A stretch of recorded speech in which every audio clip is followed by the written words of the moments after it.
አክብሮታዊ ሰላምታችን በያላችሁበት ድረስ የተወደዳችሁ የሚዲያችን ተከታታዮች አዳዲስና ወቅታዊ መረጃዎችን ይዘን መጥተናል። በቅድሚያም አርዕስቶቹን እናስተዋውቃችሁ።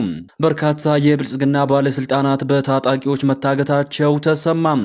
በቁጥር 70 የሚደርሱ ሰዎች በታገቱበት እገታ ውስጥ የብልጽግና ከፍተኛ ባለስልጣናት መታገታቸውን በተመለከተ አስደንጋጭ መረጃ ወጥቷል። ለስብሰባ እየተንቀሳቀሱ የነበሩ ባለስልጣናት እገታን በተመለከተ ከ4 ኪሎ ቤተ መንግስት ከፍተኛ መደናገጥ ተፈጥሯል የተባለ ሲሆን የታገቱ ባለስልጣናት ስም ዝርዝርም መውጣቱ ተሰምቷል። ከታገቱ ባለስልጣናት መካከል የተገደሉ መኖራቸው መነጋገሪያ ሆኗል። ሙሉ መረጃውን በዘገባችን በዝርዝር ተሰሙታላችሁ።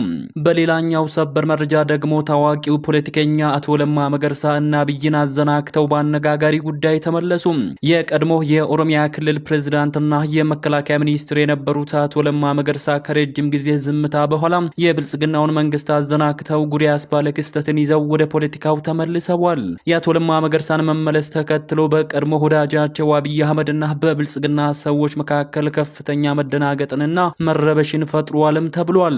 ባልተጠበቀ ሰዓት ወደ ፖለቲካው የተመለሱት አቶ ለማ መገርሳ በርካቶችን ያስገረመ ጉድ ይዘው መጥተዋል። አቶ ለማ መገርሳን በተመለከተ የወጣው አዲስ መረጃ በርካቶችን እያነጋገረም ይገኛል። በዘገባችን በዝርዝር ታደምጡታላችሁ።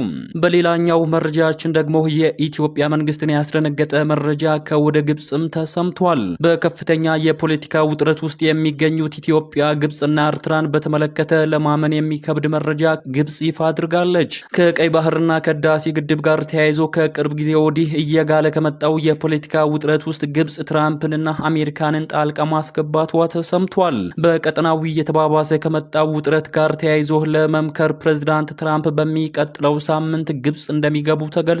ሌላኛው በዝርዝር የምንመለከተው መረጃችን ነው። የተወደዳችሁ የሚዲያችን ተከታታዮች እነዚህንና ሌሎች በርካታ አዳዲስ መረጃዎችን በዚህ ሰዓት የመረጃ ጊዜ ወደ እናንተ እናደርሳለን። እንደተለመደው ቪዲዮ ላይክ እና ሼር በማድረግ አብራችሁን ቆዩ። አዲስ የሆናችሁ ደግሞ ሰብስክራይብ በማድረግ አዳዲስና ወቅታዊ መረጃዎችን ያገኙ። አሁን ወደ ዝርዝር መረጃዎቹ እናመራለን።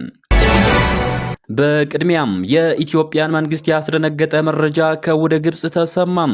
በከፍተኛ የፖለቲካ ውጥረት ውስጥ የሚገኙት ኢትዮጵያ፣ ግብጽና ኤርትራን በተመለከተ ለማመን የሚከብድ መረጃን ግብጽ ይፋ አድርጋለች። ከቀይ ባህርና ከህዳሴ ግድብ ጋር ተያይዞ ከቅርብ ጊዜ ወዲህ እየጋለ ከመጣው የፖለቲካ ውጥረት ውስጥ ግብጽ ትራምፕንና አሜሪካንን ጣልቃ ማስገባቷ ተሰምቷል።